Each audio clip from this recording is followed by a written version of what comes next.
Ici, on ne peut pas parler de stock à moitié plein ou de stock à moitié vide.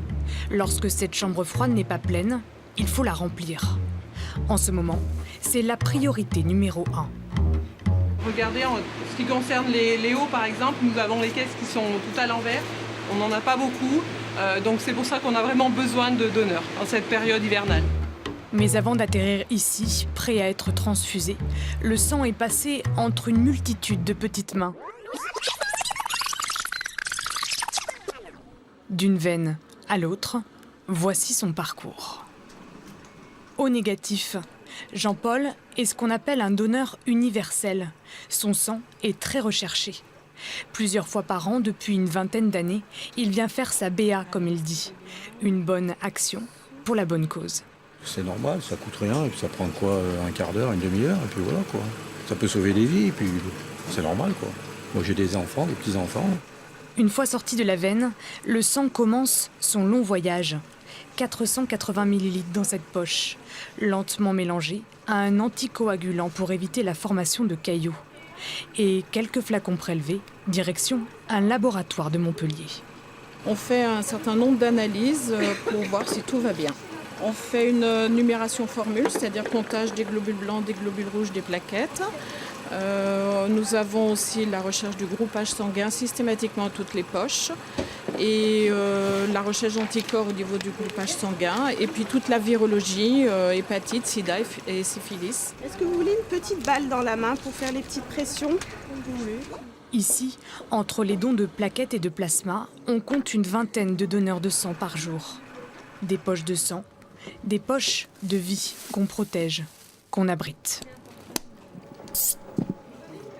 On scelle pour que pendant le trajet, on soit sûr que la caisse n'ait pas été ouverte, c'est la protection des produits et que ça arrive en état. 2 fois par jour, Sylviane François vient faire sa collecte. C'est elle qui est chargée de transporter les poches de sang jusqu'à leur lieu de préparation.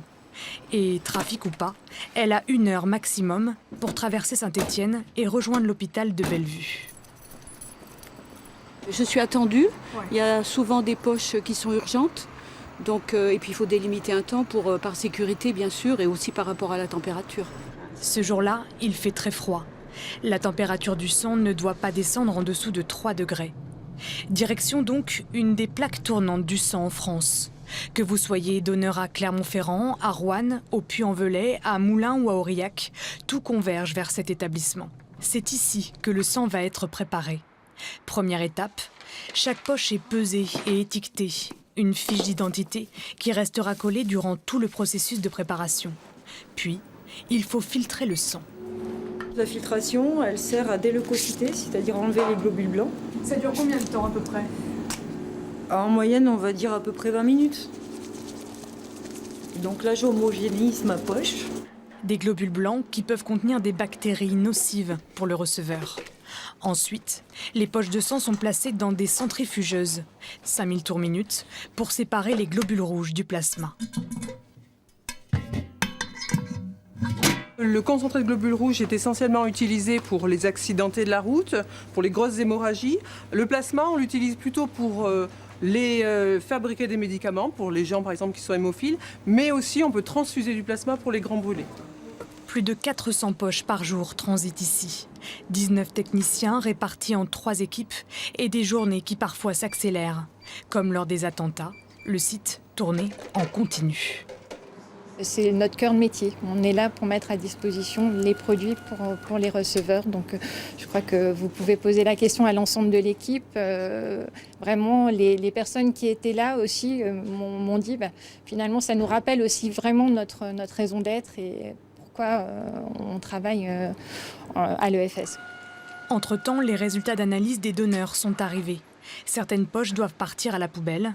Les autres sont contrôlées une dernière fois. Ce sont des réactifs en fait qui font réagir suivant les groupes. Donc quand j'ai pas d'agglutination, c'est un groupe O. Quand j'ai une agglutination sur l'anti-A, c'est un A. Quand j'ai une agglutination sur l'anti-B, c'est un B. À partir de là, le sang est transfusable pendant 42 jours, pas un de plus. À l'autre bout de l'Auvergne, ou juste à côté, quelqu'un l'attend. Sa vie en dépend.